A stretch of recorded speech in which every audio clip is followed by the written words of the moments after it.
వెళ్ళాలి కదా, త్వరగా బయలుదేరండి.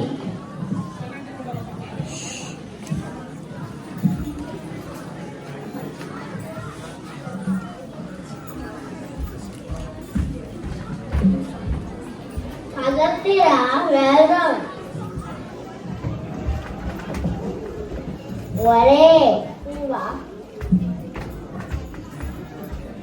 ఒకరోజు ఊరికి వెళ్తుంటే ఒక వాగు దాటాల్సి వచ్చింది. అప్పుడు జరిగిన సరదా సన్నివేశం చూద్దామా? ఒరే, ఈ వాగు దాటడం ఎలా? ఈ వాగు రాత్రి అలసిపోయి నిద్రపోతుంది కదా, అప్పుడు దాటదాం. వాగు ఎప్పుడు నిద్రపోతుందా ఎలా తెలియాలి? అలంత పని నేను చెప్తా. ఒరే, వాగు ఇంకా నిద్రపోలేదా? సరే, కాసేపు ఆగు చూద్దాం. ఒరే, నేను వెళ్ళి చూశాను.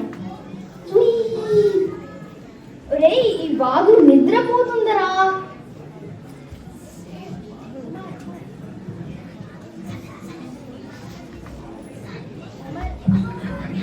నాకు భయం వేస్తుందిరా, ఈ వాగు మనల్ని తినేస్తుందేమో. సరేరా, మనమందరం ఇప్పుడు ఈ వాగు దాటడం రండి.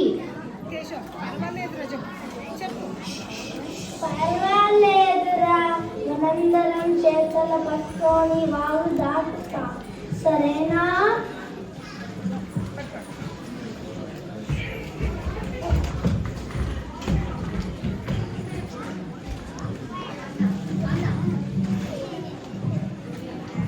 అరే, మనందరం వచ్చామా? చూసి ఎవరైనా లెక్క పెట్టండిరా. నేను లెక్క పెడతాను. 1 2 3 4 5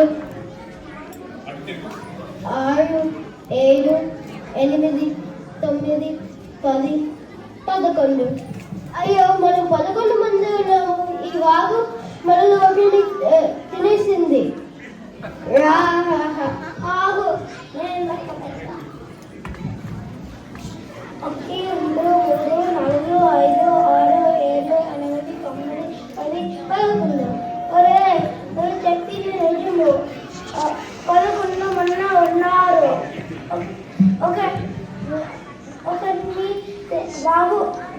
ఈ వాగు ఒకరిని తినేసింది.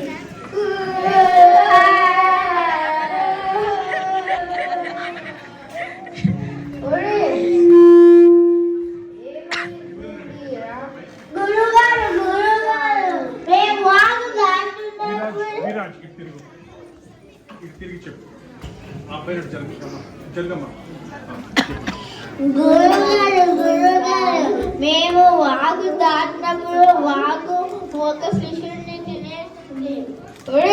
ఏమంటున్నారు? గురుగారు, నేను లెక్క గురుగారు నేను లెక్క పెట్టాను.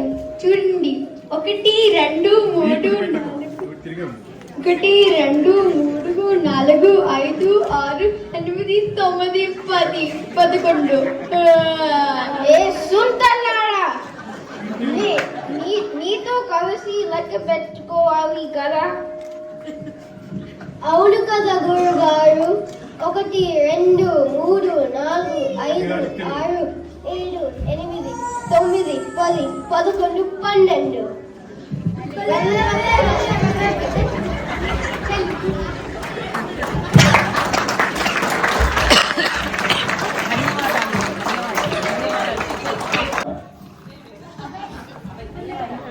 ధన్యవాదాలు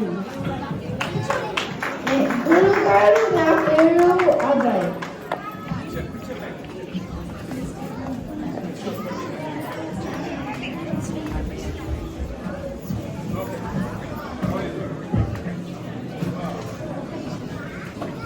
నా పేరు అక్షర్ శ్రీపతి గుడారు. నేను అభయ్. నేను రేయా. నేను విరాష్. నా పేరు తాన్యా. నా పేరు సంజయ్. నా లేరు.